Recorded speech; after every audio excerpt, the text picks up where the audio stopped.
नमस्कार विद्यार्थी मित्रांनो, UR अकॅडमीमध्ये आपले पुन्हा एकदा स्वागत. तर मित्रांनो, आज आपण पाहणार आहोत जिल्हा न्यायालय भरती या अनुषंगाने विचारले जाणारे अतिशय महत्त्वपूर्ण प्रश्न आपण या व्हिडिओमध्ये कव्हर करणार आहोत. जर मित्रांनो तुम्ही चॅनलला नवीन असाल तर व्हिडिओला लाईक आणि चॅनलला सबस्क्राईब करा. तर मित्रांनो, प्रश्न पहिला असा आहे, केंद्रशासित शासनाने खालीलपैकी कोणता दिवस राष्ट्रीय मतदान दिन म्हणून घोषित केला आहे? केंद्र शासनाने खालीलपैकी कोणता दिवस राष्ट्रीय मतदान दिन म्हणून घोषित केला आहे? तर या प्रश्नाचे उत्तर होईल पर्याय क्रमांक 3, 25 जानेवारी. 25 जानेवारी हा दिवस राष्ट्रीय मतदान दिन म्हणून घोषित केला आहे. तर मित्रांनो, प्रश्न दुसरा, हिऱ्याच्या खाणी कोणत्या खंडात विपुल प्रमाणात आहेत? हिऱ्याच्या खाणी कोणत्या खंडात विपुल प्रमाणात आहेत? तर या प्रश्नाचे उत्तर होईल पर्याय क्रमांक 1, आफ्रिका. आफ्रिका हे उत्तर बरोबर आहे. तर मित्रांनो, प्रश्न क्रमांक 3, डॅश हा भारतातील सर्वात प्राचीन उद्योग आहे. डॅश हा भारतातील सर्वात प्राचीन उद्योग आहे. तर या प्रश्नाचे उत्तर होईल पर्याय क्रमांक 3, सुती कापड उद्योग. सुती कापड उद्योग हे उत्तर बरोबर आहे.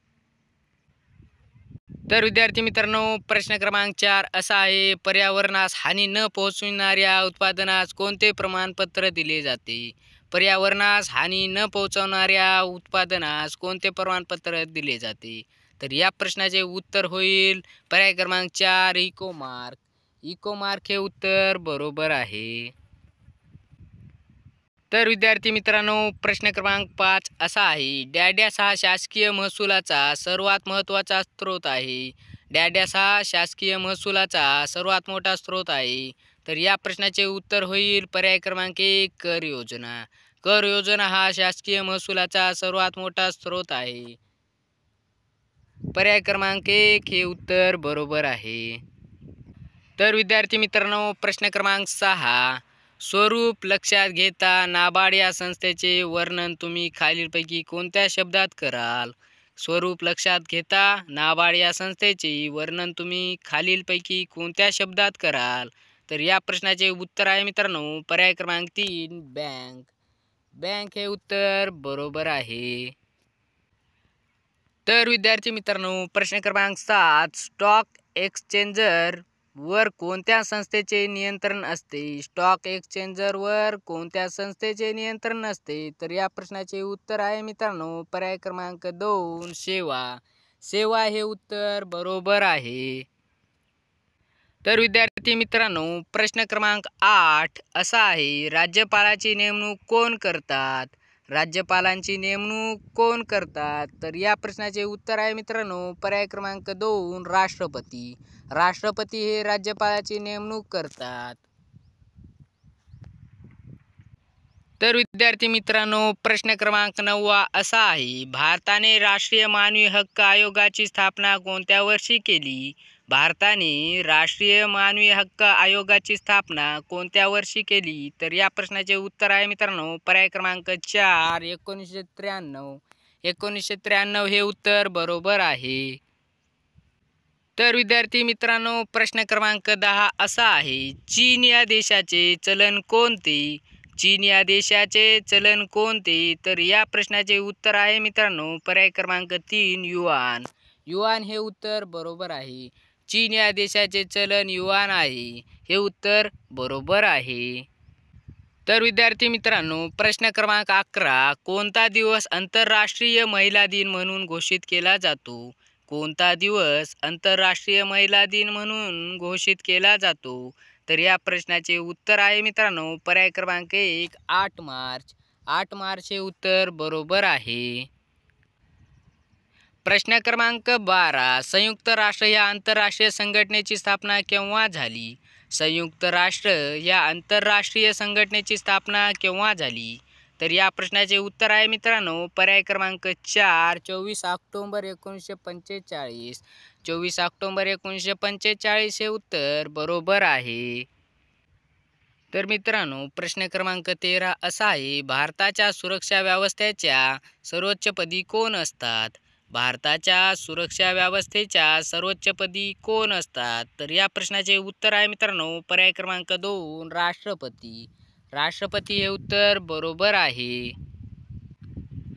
प्रश्न क्रमांक 14 असा आहे मित्रांनो, पंचशील तत्वे 1954 साली डॅडॅश यांनी अधिकृतपणे मांडली।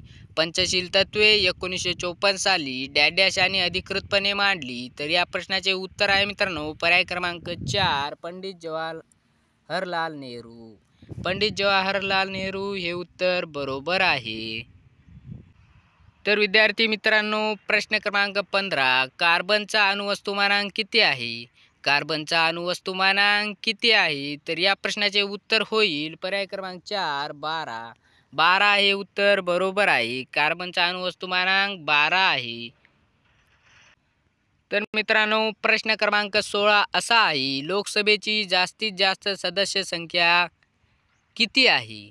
लोकसभेची जास्तीत जास्त सदस्य संख्या किती आहे? तर या प्रश्नाचे उत्तर आहे मित्रांनो पर्याय क्रमांक 1 552। 552 हे उत्तर बरोबर आहे। लोकसभेची सदस्य संख्या जास्तीत जास्त 552 असते। तर विद्यार्थी मित्रांनो प्रश्न क्रमांक 17 असा आहे, आधुनिक मनु म्हणून खालीलपैकी कोणाला ओळखले जाते? आधुनिक मनु म्हणून खालीलपैकी कोणाला ओळखले जाते? तर या प्रश्नाचे उत्तर आहे मित्रांनो पर्याय क्रमांक 4 डॉक्टर बाबासाहेब आंबेडकर। डॉक्टर बाबासाहेब आंबेडकर हे उत्तर बरोबर आहे। तर मित्रांनो प्रश्न क्रमांक 18 असा आहे, इंटरनेटचा पिता कोणाला म्हणतात? इंटरनेटचा पिता कोणाला म्हणतात? तर या प्रश्नाचे उत्तर आहे मित्रांनो पर्याय क्रमांक 2 विटेनकर्प। विटेनकर्प हे उत्तर बरोबर आहे। इंटरनेटचा पिता विटेनकर्प यांना म्हणतात। तर विद्यार्थी मित्रांनो प्रश्न क्रमांक 19 असा आहे, चुकीचे विधाने निवडा। चुकीचे विधाने निवडा। तर पर्याय क्रमांक 1 5 गणी हे थंड हवेचे ठिकाण महाराष्ट्रात आहे। 5 गणी हे थंड हवेचे ठिकाण महाराष्ट्रात आहे। पर्याय क्रमांक 2 नैनिताल हे थंड हवेचे ठिकाण उत्तराखंड या राज्यात आहे। नैनिताल हे थंड हवेचे ठिकाण उत्तराखंड या राज्यात आहे। पर्याय क्रमांक 3 मनाली हे थंड हवेचे ठिकाण हिमाचल प्रदेशमध्ये आहे। मनाली हे थंड हवेचे ठिकाण हिमाचल प्रदेशमध्ये आहे। पर्याय क्रमांक 4 माउंट अबू हे थंड हवेचे ठिकाण पश्चिम बंगालमध्ये आहे। माउंट अबू हे थंड हवेचे ठिकाण पश्चिम बंगालमध्ये आहे। तर या प्रश्नाचे उत्तर आहे मित्रांनो पर्याय क्रमांक 4 माउंट अबू हे थंड हवेचे ठिकाण पश्चिम बंगालमध्ये आहे। हे विधान चुकीचे विधान आहे। तर मित्रांनो पर्याय क्रमांक 4 हे उत्तर बरोबर आहे। तर विद्यार्थी मित्रांनो प्रश्न क्रमांक 20 असा आहे, कॅल्सिफेरॉल हे कोणत्या जीवनसत्वाचे रासायनिक नाव आहे? कॅल्सिफेरॉल हे कोणत्या जीवनसत्वाचे रासायनिक नाव आहे? तर या प्रश्नाचे उत्तर होईल पर्याय क्रमांक 1 ड जीवनसत्व। ड जीवनसत्व हे उत्तर बरोबर आहे। कॅल्सिफेरॉल हे ड जीवनसत्वाचे रासायनिक नाव आहे। तर विद्यार्थी मित्रांनो व्हिडिओ आवडल्यास व्हिडिओला लाईक आणि चॅनलला सबस्क्राईब करा। तर विद्यार्थी मित्रांनो आपण पुन्हा भेटूया अशाच नवीन एका व्हिडिओमध्ये।